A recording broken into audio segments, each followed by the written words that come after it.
নমস্কার বন্ধুরা, কেমন আছেন? আশা করি সবাই ভালো আছেন। মাই কিচেনে আপনাদের স্বাগতে। আমি আপনাদের জন্য নিয়ে এসেছি পনিরের রেসিপি। কিভাবে বাড়িতে তৈরি করতে হয় সেইটা দেখাবো। একদম মিষ্টির দোকানের মতন পনির বাড়িতেই তৈরি করে নেবেন। আমি এখানে দুধ নিয়েছি 2 লিটার। দুধটাকে গ্যাসে বসিয়ে দিয়েছি। এখন এটাকে সুন্দর করে আমি জ্বালিয়ে নেব। আর দুধটাকে লাগাতার নাড়াচাড়া করতে থাকবো। নাড়াচাড়া না করলে এটা পড়ে যাবে, এই কারণের জন্য এটাকে লাগাতার আমি নাড়াচাড়া করতে থাকবো। এটাকে আমি সুন্দর করে নাড়াচাড়া করে নিয়েছি।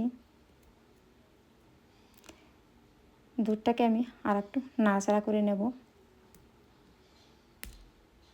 এটাকে আমি নাড়াচাড়া করে নিয়েছি। এখন এর ভিতরে ভিনিগারটা দিয়ে দেব। আমি এখানে 2 চামচ ভিনিগার আর 2 চামচ ঠান্ডা জল নিয়েছি।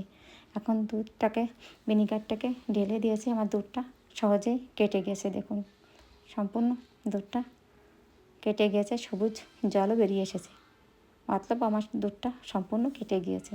এখন এখানে আমি একটি ছাঁকনি নিয়েছি, আর এরপর একটু সুতি কাপড় সেট করে দিয়েছি। এখন কেটে যাওয়া ছানাটাকে আমি ঢেলে দেব। এখন এইটাকে আমি ঠান্ডা জল দিয়ে সুন্দর করে আমি ধুয়ে নেব, কারণ ভিনিগারটা টক, তো এই কারণের জন্য এটাকে আমি সুন্দর করে ধুয়ে নিয়েছি যাতে টক ভাবটা না থাকে। এখন এটাকে সুন্দর করে এর মুখটাকে বেঁধে নেব, আর এটাকে এভাবে চিপে চিপে জলটাকে বের করে দেব। এটাকে সুন্দর করে আমি জলটা বের করে দিয়েছি। এখন এটাকে টাইট করে বেঁধে নেব যাতে সহজে জলটা বেরিয়ে আসে। এখানে একটি তাওয়াল আমি সেট করে দিয়েছি, পনিরটাকে সুন্দর করে ঢেকে দিয়েছি। এখন একটা ভারী জিনিস দিয়ে এটাকে সেট করে দেবো। একটা পাথর নিয়েছে, এটাকে সুন্দর করে সেট করে দেবো। এভাবে আমি 2 ঘন্টা রেখে দেবো। দেখুন 2 ঘন্টা বাদ আপনাদেরকে আমি দেখাচ্ছি আমার পনিরটা কী সুন্দর সেট হয়ে গেছে। এখন এটাকে আমি খুলে দেখাবো। এটাকে আমি কিন্তু একদমই ফ্রিজে রাখিনি, বাইরে রেখে দিয়েছিলাম। দেখুন কত সুন্দর হয়েছে।